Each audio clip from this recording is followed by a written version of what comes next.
What's the creepiest true story that happened to you or someone you know? A couple of years ago, I was backpacking in Australia and traveling around in a van, like many backpackers do to save money on accommodation. I usually slept in rest areas, gas stations, or anywhere I could park. One night, after driving for a few hours, I started feeling really sleepy. I decided to stop at the next rest area I came across, which was in the middle of nowhere.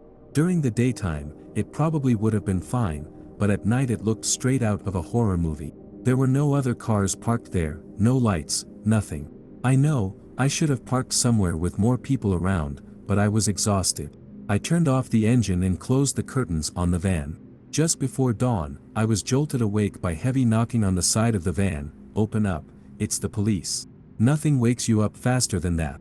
My heart was racing. While I was trying to make sense of the situation, the knocking came again, louder this time, with the same voice repeating, "It's the police." My first thought was that I might have parked somewhere I shouldn't have.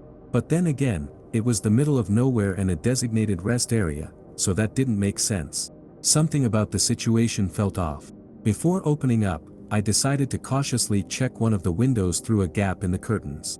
I saw the shadow of a man standing next to the van. His car was parked nearby, but it didn't have any lights on, no flashing police lights, no sirens, nothing. That's when I knew this guy wasn't a cop. Gathering what courage I had, I shouted, "Get the fuck away. I have a gun and I'm calling the cops on the radio." I didn't have a gun, nor a radio, but it must have worked. The guy hesitated, then got back into his car. And to make things even creepier, I saw someone else come out of the bushes and get into the car with him. They drove off, and after a few minutes, I started up my van and drove in the opposite direction as fast as I could. From that point on, I vowed never to sleep in a rest area without at least a few other cars parked nearby. I have no idea what those people wanted, but given Australia's history of backpacker serial killers, I'm just grateful to be alive and telling this story today. Driving back home early afternoon from Palm Springs on what should have been a 2-hour drive, something terrifying happened around 2:30 p.m. We stopped for gas somewhere between Murrieta or Rainbow, California. A kid, probably aged 17 to 19, approached my friend asking for a ride and even offered to pay.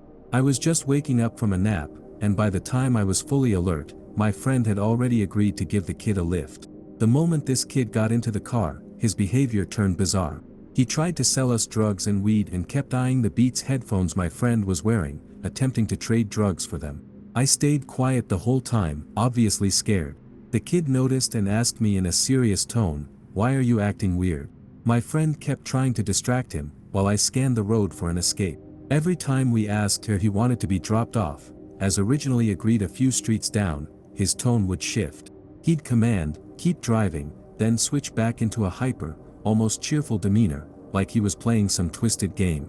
Eventually, I signaled my friend to drive onto a crowded exit where there was a diner. At least there would be witnesses.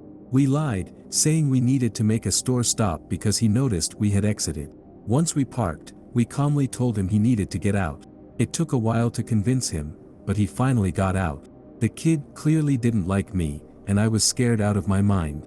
After we left and got back on the freeway, I broke down and demanded to know why my friend did something so reckless. My friend, who is usually the most paranoid person I know, explained that he panicked.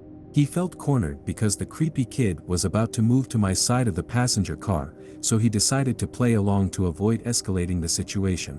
I pointed out that the kid could have easily lured us somewhere to get jumped or carjacked. We were incredibly lucky. Hopefully, the kid was just high or mentally unstable rather than criminally dangerous. This was a harsh lesson for my friend about the real dangers of picking up hitchhikers. This happened to me and a group of my friends when we were in our early 20s. As part of our annual tradition, we drove up to the top of a mountain range about 2 hours north of Sydney after work on the Friday of the Easter long weekend. We got to the top, and as usual, our regular spot was deserted. We set up camp and started cracking open some beers. 2 hours in, we were all half-cut and joking around as usual when one of my mates just started crying for absolutely no reason. Like, literally sobbing. I've never seen this guy cry in my life, and I've known him forever. We all pretty much said, "WTF," in unison because it was totally out of the blue. He just said, I don't know, I just feel like shit.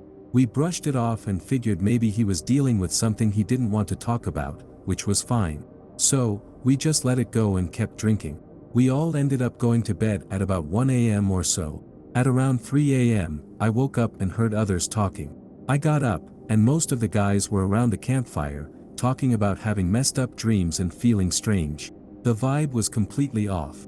By the next day, we all decided to pack up and leave early because it just didn't feel right. When I got home, I didn't think too much about it until Monday afternoon when my mom, who works at a school, came home upset. She told me that one of her year 8 students had taken their own life. It turned out that the kid had walked up the same mountain on Thursday and ended his life near a waterfall, which was no more than 100 meters into the bush from where we had camped. His body wasn't found until Sunday, which means he had been there the whole time we were. It was such a crazy thing at the time. Maybe it was just a coincidence, but we've never had such a weird atmosphere in the group, and we've camped at that spot for years. I had an ex-coworker cause the death of my neighbor's dog. He was this tall, super skinny guy, so skinny that I'm pretty sure his head weighed more than his entire body. He had the overall body type of a T-Rex. When he started working in my unit, I was willing to work with him despite his weirdness. We're all a little weird, right? But then he started calling me his girlfriend, and I didn't like that at all. I've been with the same man forever, and I don't appreciate other men belittling my relationship. So, I started keeping my distance from him. After that, he began constantly telling me how pretty or beautiful I was, which set off all kinds of red flags. My creepy vibe was going crazy, so I distanced myself further. One day, he put his arm around my shoulder, and I yelled at him not to touch me. In hindsight, maybe I overreacted, but due to personal history, I absolutely do not like being touched. I had already made that clear to him. What happened next was shocking. He got furious. He threatened to slap me and said he'd gladly lose his job to do it.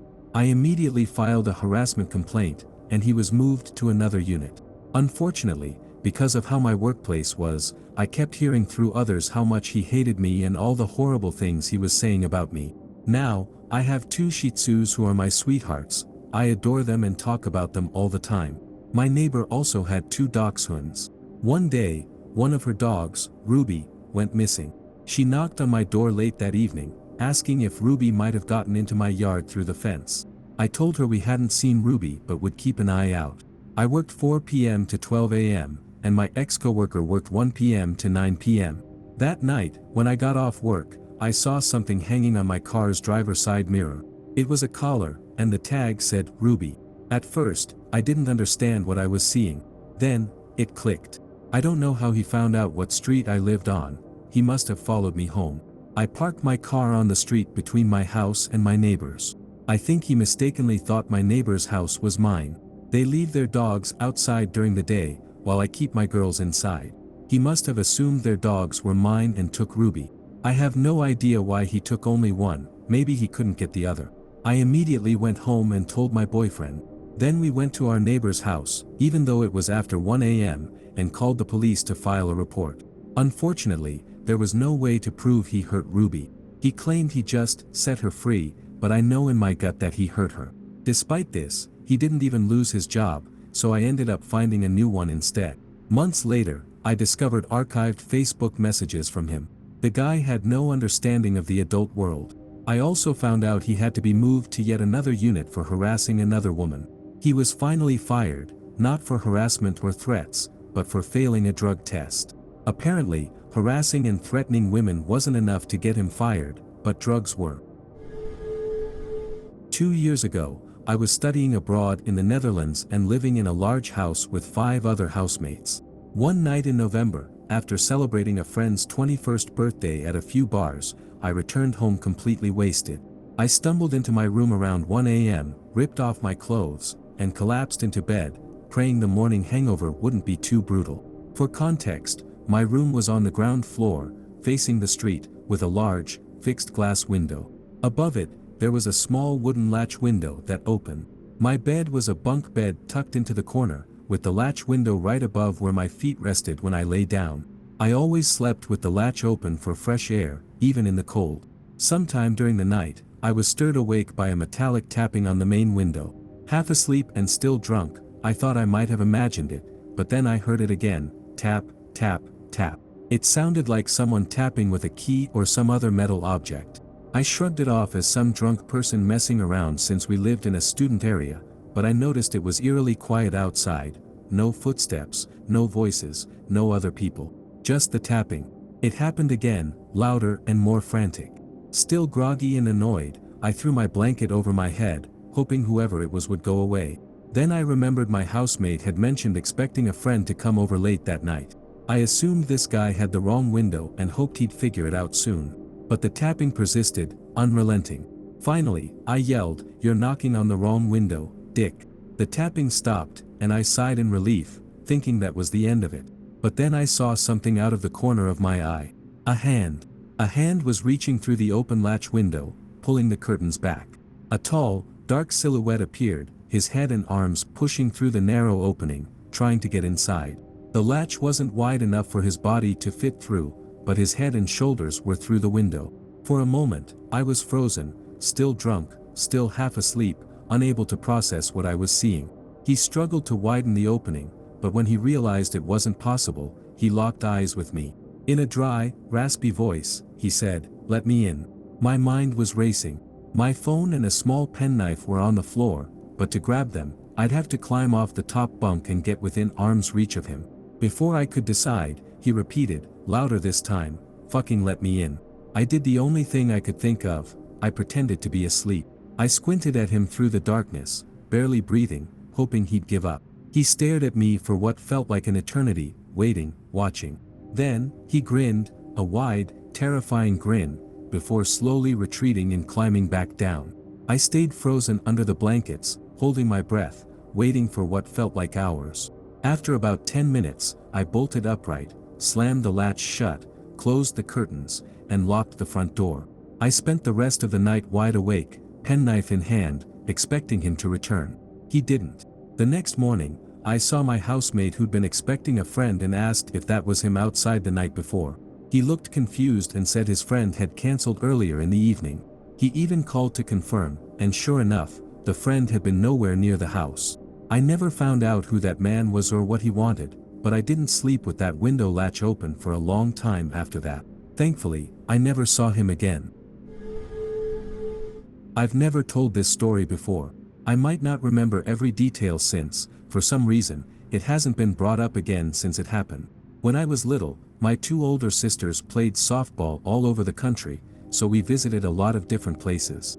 One time, we were out of state, playing at a softball field that had an arcade built into the concession stand, a godsend for the younger siblings. I spent the whole day at the arcade with a few friends who were also younger siblings of players. My friends were playing a driving simulator when an older guy, probably in his early 30s, sat down in one of the chairs to play with them. I told my closest friend, who was sitting right next to the guy, that I was going to grab a drink and left for the concession line. A few minutes passed while I was waiting, and then my friend suddenly grabbed my arm and said, "We are going back to our parents." He was visibly shaken. I didn't understand what was happening until later. It turns out that while I was gone, the guy started grabbing my friend's leg and whispering things to lure him out to his car in the parking lot. Our parents immediately called 911, and the guy was arrested in the parking lot. The scariest part? He had already kidnapped a child less than an hour earlier from the same softball fields. That child was still in his car during this ordeal. The only reason the guy didn't escape was that one of our teammates' fathers, who happened to be an off-duty cop, ran him down in the parking lot and beat him before the local police arrived. The predator was arrested on the spot, and the police didn't seem to care about the beating he had received from cop dad. I've never shared this before, but here's the creepiest and craziest thing that's ever happened to me. I was using dating apps to find someone special, as one does when you're lonely, and I met a guy who seemed really cool. For our first date, we had tacos, and later we'd hang out, watch American Horror Story, Freak Show, and play games. He seemed like an awesome guy. One night while watching AHS, he mentioned feeling sorry for the killer because people don't understand where he's coming from, and that his mother should have supported him even though he murdered people. She should have been there for him, he said. It struck me as odd, but I brushed it off, thinking about how I sometimes like villains in movies and shows too. Fast forward a month or two, and things were getting serious between us. We were on the verge of making it official, but I wasn't quite ready yet. On Halloween night, he invited me to a party his sister was throwing at their house. I met his sister, and the party was lively. She even asked me to invite more people to liven it up. After an hour or so, he asked me to step outside with him. Outside, he asked me to go steady with him.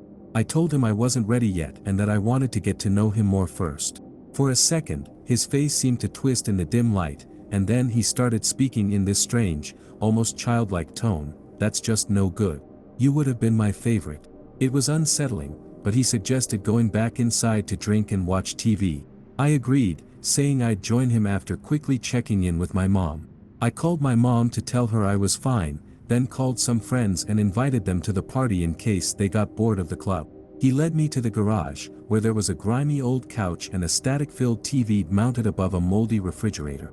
You could barely see what was on the screen, but he was watching it and laughing like it was crystal clear. He offered to make me a cocktail, and I said, sure. He mixed drinks behind the couch, clinking glasses, and handed me a cup, telling me to drink up so we could have a good time. I took a sip, and it smelled like Coke mixed with rubbing alcohol. The taste made me want to gag.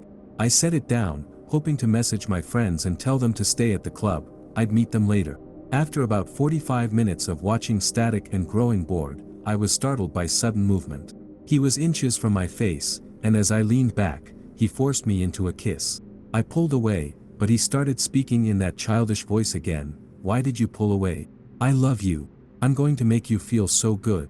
He began undressing, shirt, shoes, pants, and I jumped up, telling him to stop. He looked confused and upset. I told him I was leaving because he was acting strange. He laughed and said, "You can't drive, silly. You're drunk. You drank so much vodka, it's such a high proof. I already saw you close your eyes. Just come lay down. Let me make you feel good, sweetie."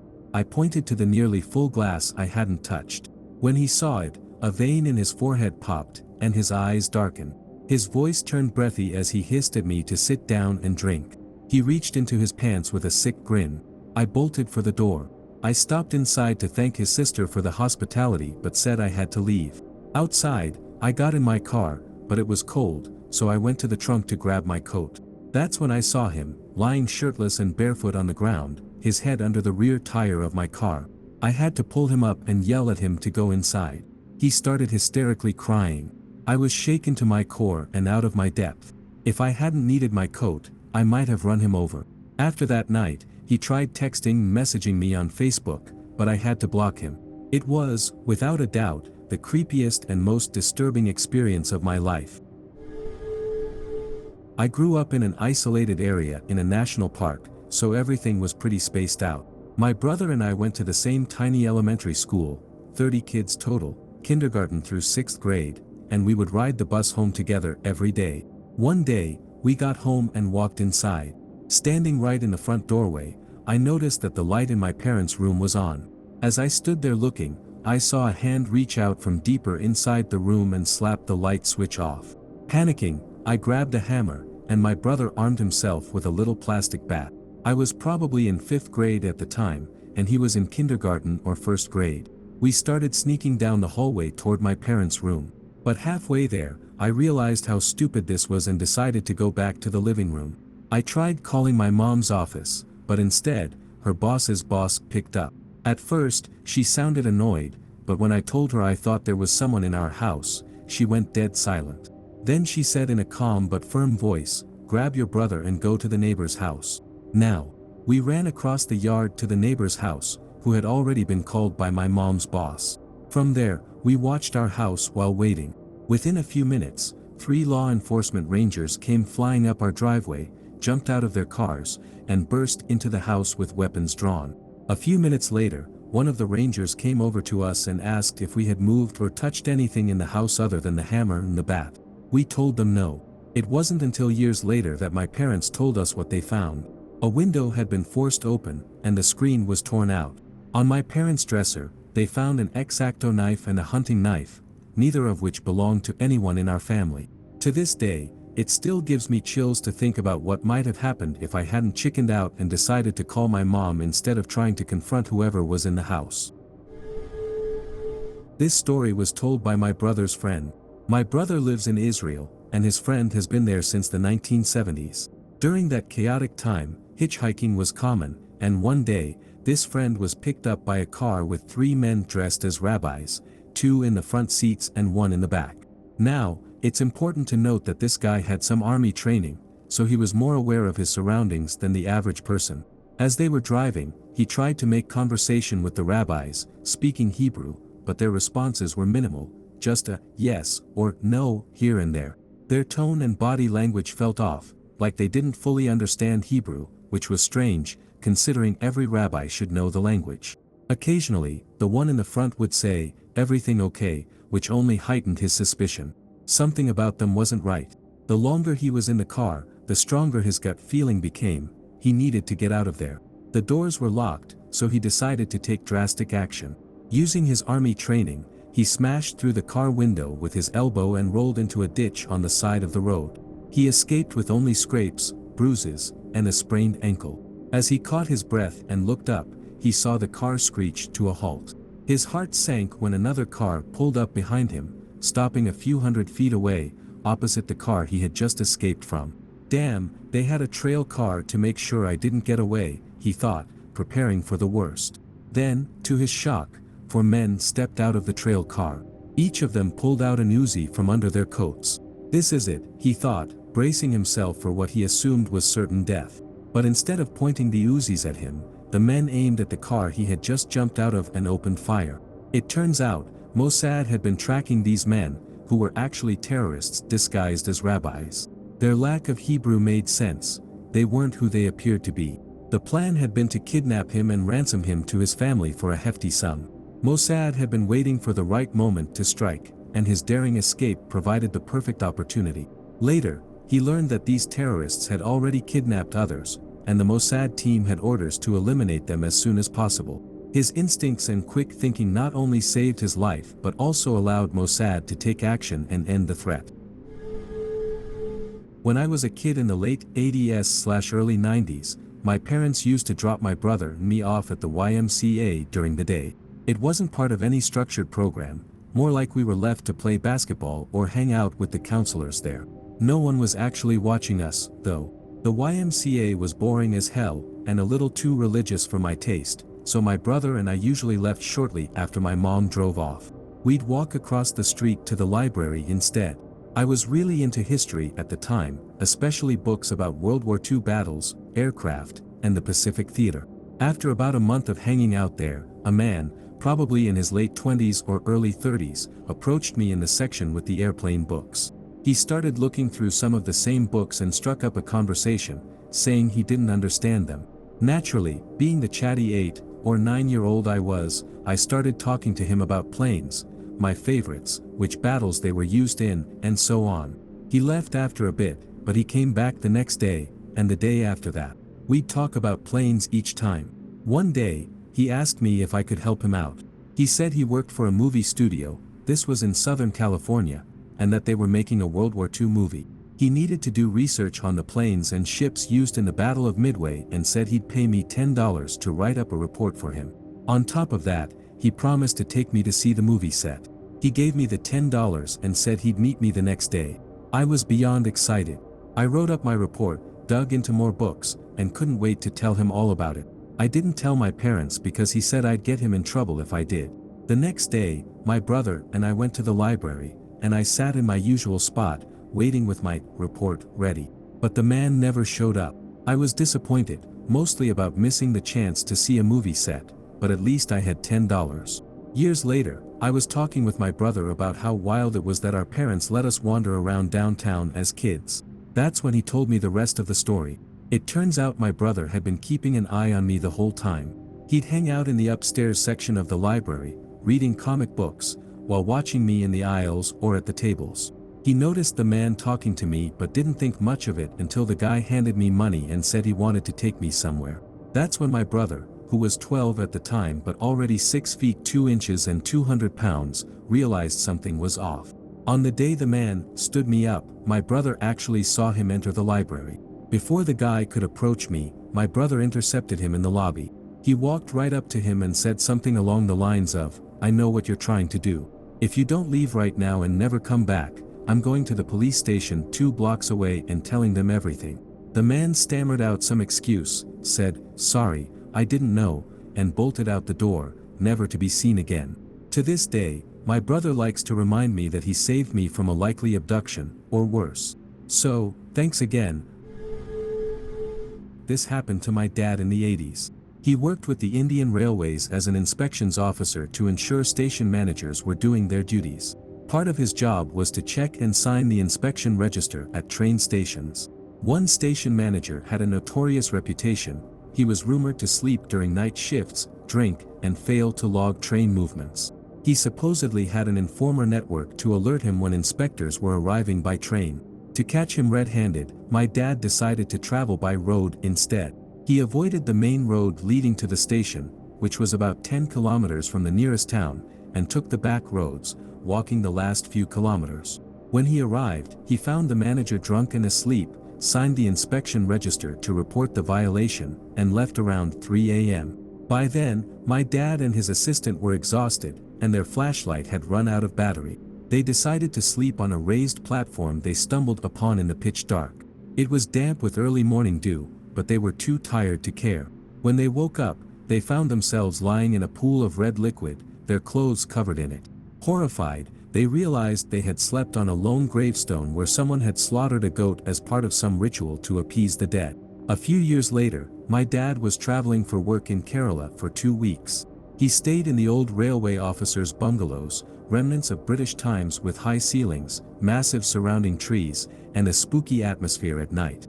Every night, he dreamt of a woman floating near the ceiling above his bed. This happened for an entire week. Normally unfazed by such things, even he found the experience unnerving. He mentioned it to the security guard, who revealed that an officer's wife had taken her own life there a few months ago. But the next incident, about 8 years ago, scarred my dad deeply. His aunt's son and daughter-in-law had recently moved into the same locality as ours. One evening, his aunt called, worried, because her daughter-in-law wasn't answering her phone. The son was out of town on business, so she asked my dad to check on her. When my dad reached their house, he noticed the lights were off even though it was already dusk. The front door wasn't locked, so he pushed it open. His aunt was on the phone with him, giving directions to navigate the house. He switched on lights, room by room, as he walked through the house. He reached the narrow hallway near the rear door and noticed the kitchen to his right. From the corner of his eye, he saw something. He switched on the kitchen light and froze. There, on the white-tiled floor, lay the daughter-in-law, motionless, with a wound on her neck and red pooling around her. That incident changed him. We noticed he wasn't the same afterward. He started waking up in the middle of the night, plagued by nightmares. My dad has always been a strong man, both mentally and physically. But that day left a permanent mark on him. I honestly don't think I'd have survived the shock if I were in his place. On the day I turned 3, my family decided to celebrate by going camping with a bunch of family and family friends, kind of like a family barbecue. We went to a familiar campsite beside a forest that wasn't too crowded that weekend. We set everything up. My dad was grilling burgers, and the kids, including me, were running around playing tag and doing other kid stuff. At one point, I was playing with my best friend within view of the campsite. My friend must have wandered off for a bit, and after that, I have no memory of what happened next.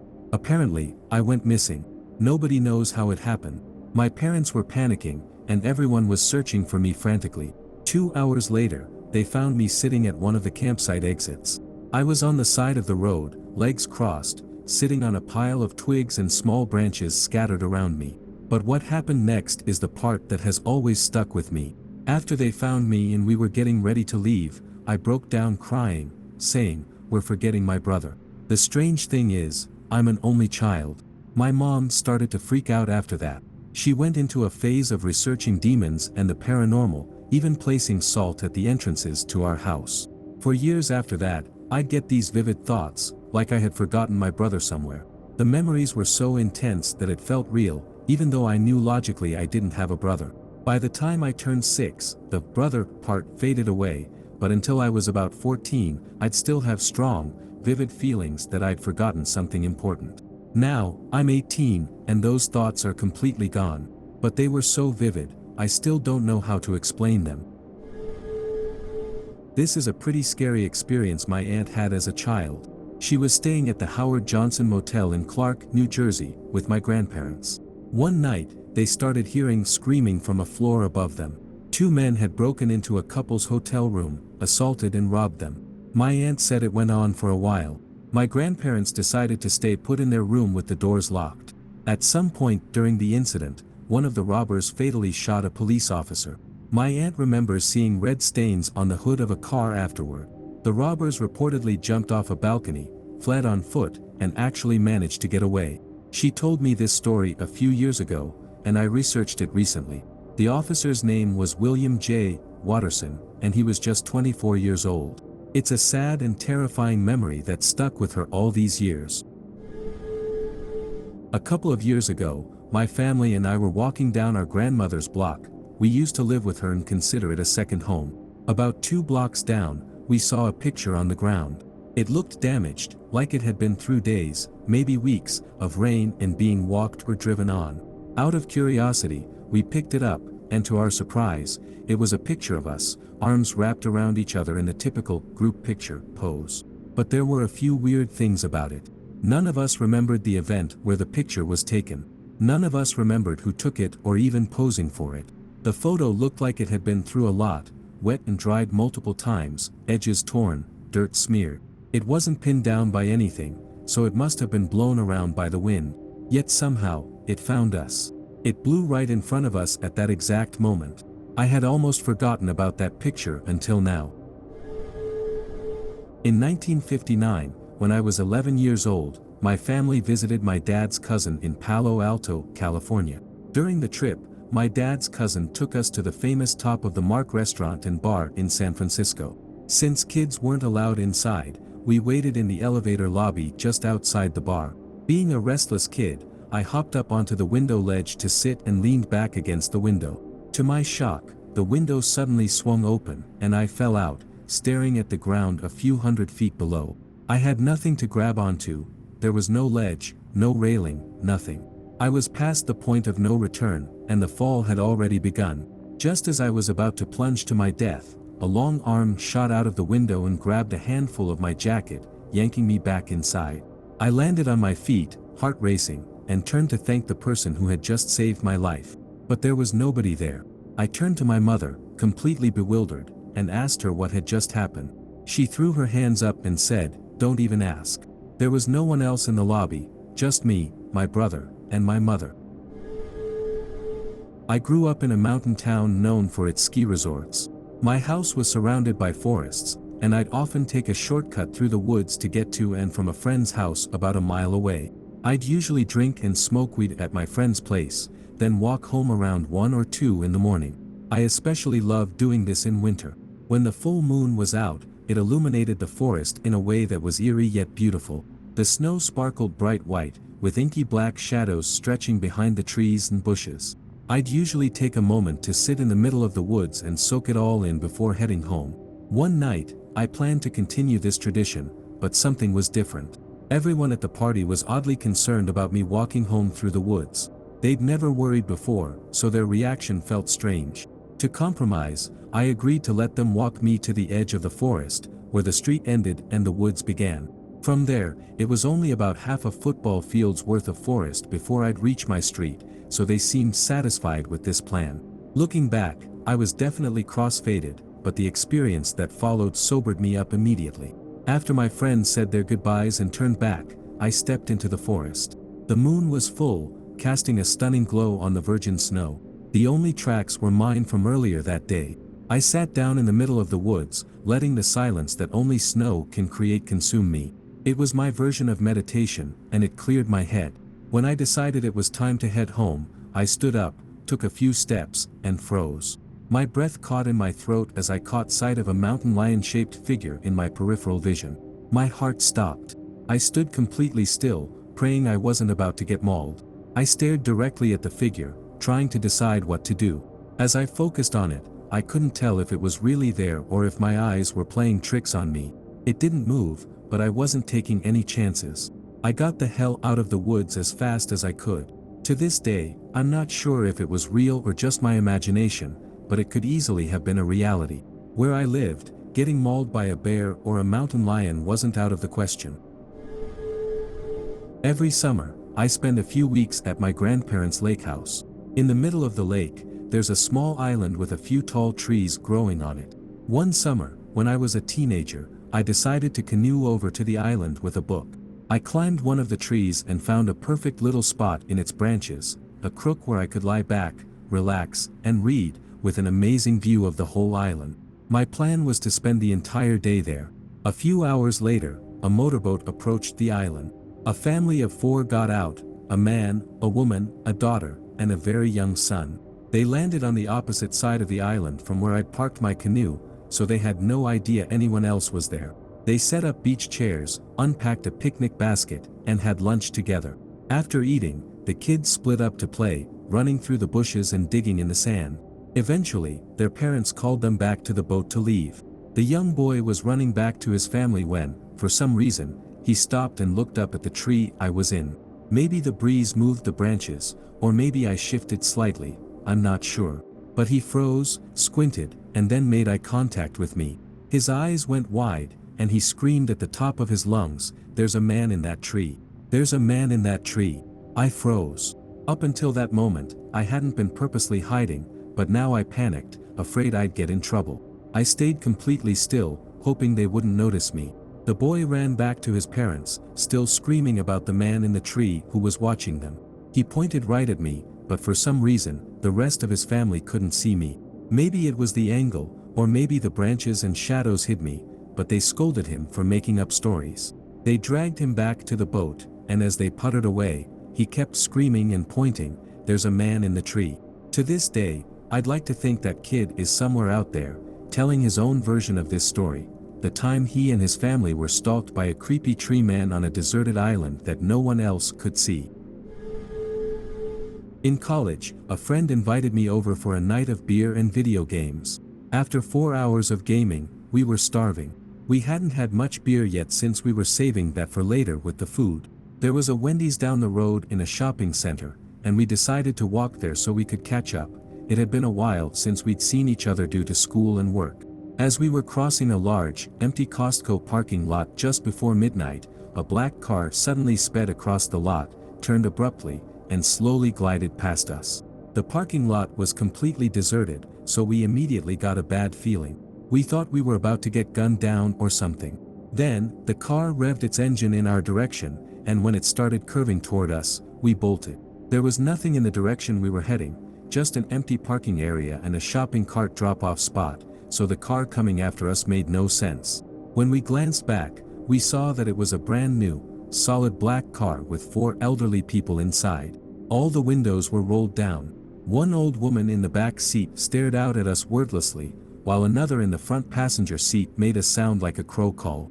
The driver didn't even seem to notice us. He drove out of the parking lot by going over a curb. It freaked us both out, and we had no idea what was going on. Naturally, we still went to Wendy's.